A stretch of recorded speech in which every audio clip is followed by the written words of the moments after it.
नमस्कार, आप देख रहे हैं जहां न्यूज़ 7 पर। आपके साथ मैं हुकुडू। चलिए आगे बढ़ते हैं, रुक करते हैं झारखंड की तमाम छोटी बड़ी खबरों की ओर।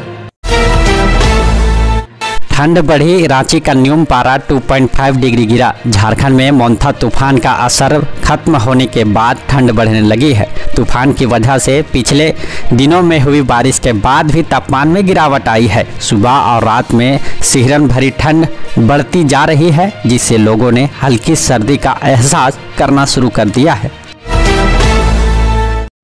प्रिंस खान गैंग के 2 शूटर गिरफ्तार। भुइयाडीह में हरे राम सिंह के घर पर फायरिंग कांड में थे शामिल, हथियार बरामद। जमशेदपुर पुलिस ने कुख्यात प्रिंस खान गिरोह के 2 सक्रिय शूटरों को गिरफ्तार किया है। इन शूटरों की गिरफ्तारी से भुइयाडीह में हरे राम सिंह के घर पर हुई फायरिंग की घटना का खुलासा हुआ है। गिरफ्तार आरोपियों की पहचान राज सिंह कश्यप उर्फ कोदू और राजेश गिरी उर्फ दांतू के रूप में हुई है। ओवर स्पीड वाहन चलाने पर अब कटेगा ऑनलाइन चालान। अब सड़कों पर तेज रफ्तार से दौड़ने वाले वाहनों की खैर नहीं। जिला परिवहन विभाग सड़क सुरक्षा नियमों को सख्ती से लागू करने जा रहा है। इसके तहत 3 नवंबर से 9 नवंबर तक ओवर स्पीड जागरूकता सप्ताह मनाया जाएगा। इस दौरान लोगों को गति सीमा का पालन करने और सुरक्षित ड्राइविंग के प्रति जागरूक किया जाएगा। झारखंड बना तब 35 लाख टन था अनाज उत्पादन, 25 साल में दोगुना। अब 74 लाख टन, बजट भी 400 से 4000 करोड़ हुआ। झारखंड भले ही जंगल और खान खनिजों का प्रदेश माना जाता है, लेकिन वास्तविकता तो यह है कि आज भी राज्य की 70% से ज़्यादा आबादी खेती पर निर्भर है। ऐसे में इस राज्य के लिए कृषि के महत्व को नकारा नहीं जा सकता है। झारखंड राज्य की कृषि अर्थव्यवस्था 38 लाख हेक्टेयर कृषि भूमि पर प्रत्यक्ष और अप्रत्यक्ष रूप से आधारित है, जो लगभग 80% ग्रामीण आबादी को भरण पोषण प्रदान करती है। आजाद बस्ती में नगर निगम की जमीन पर ही चलता मिला अवैध बूचड़खाना। राजधानी में अवैध बूचड़खाना धड़ल्ले से चल रहा है। इसका खुलासा रांची नगर निगम ने ही किया है।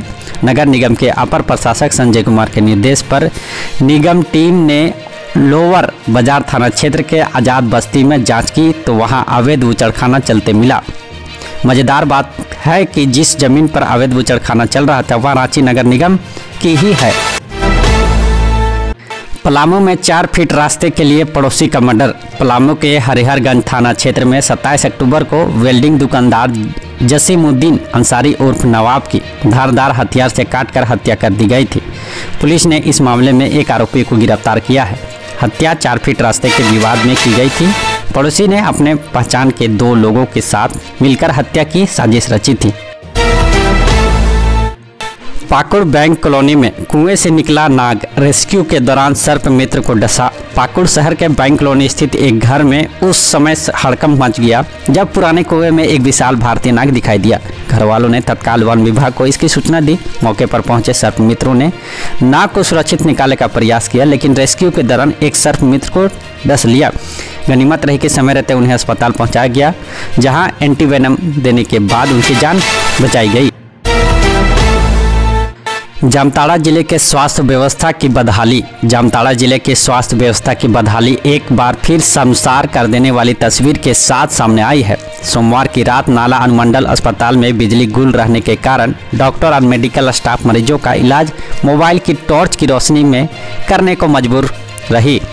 आधुनिक युग में यह दृश्य झारखंड की सरकार स्वास्थ्य प्रणाली की सच्चाई को उजागर करता है। रविवार की रात को आसान जुड़ी के पास सड़क दुर्घटना में घायल एक मासूम बच्चे की मौत के बाद अस्पताल परिसर में परिजनों और ग्रामीणों का गुस्सा फूट पड़ा। स्थापना दिवस पर दिखेगी विकास की झलक। डीसी ने तैयारी को लेकर की बैठक, कोताही बर्दाश्त नहीं करने की हिदायत। झारखंड राज्य स्थापना दिवस के भव्य आयोजन की तैयारियां पूरे जोर शोर से चल रही है। इसको लेकर उपायुक्त मंजूनाथ भजंत्री की अध्यक्षता में समाहरणालय में एक बैठक हुई। बैठक में समारोह के सफल संचालन के लिए गठित विभिन्न कोषांगों के कार्यों की विस्तृत समीक्षा की गई। दलहन की खेती का रकबा 1 लाख से बढ़कर 8 लाख हेक्टेयर पहुंचा। औसत उत्पादकता में दुनिया में नंबर 1 हुए। खनिज संपदा से भरपूर झारखंड अब कृषि क्रांति के मार्ग पर अग्रसर है। राज्य गठन के बाद यहाँ की कृषि व्यवस्था में उल्लेखनीय प्रगति हुई है। खेती की मिट्टी से नई कहानी उभर रही है। धान, दलहन और तिलहन की खेती का दायरा बढ़ा है। दलहन की उत्पादकता मामले में झारखंड विश्व में पहले नंबर पर पहुँच चुका है।